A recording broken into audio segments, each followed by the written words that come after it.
472 હથિયારધારી PSI ભરતીમાં 1023 ઉમેદવારો qualify થયા છે, જેમાં એકેડમીમાં દસ્તાવેજોની ચકાસણી હવે શરૂ થશે।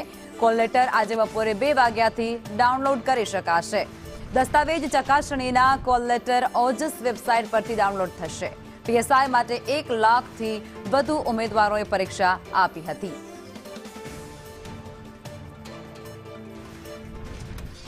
તો પીએસઆઈની ભરતીને લઈ અને આ મોટા સમાચાર, જેમાં કરાઈની પોલીસ એકેડમીમાં હવે દસ્તાવેજ ચકાસણી થશે। કોલ લેટર પણ આજે બપોરે 2 વાગ્યાથી ડાઉનલોડ કરી શકાશે। દસ્તાવેજ ચકાસણીના કોલ લેટર ઓજસ વેબસાઇટ ઉપરથી ડાઉનલોડ કરી શકાશે। પીએસઆઈ માટે 1 લાખથી વધુ ઉમેદવારોએ પરીક્ષા આપી હતી, જે ભરતીમાં 1023 ઉમેદવારો ક્વોલિફાય થયા છે અને હવે તેમનું ડોક્યુમેન્ટ વેરિફિકેશન કરવામાં આવશે।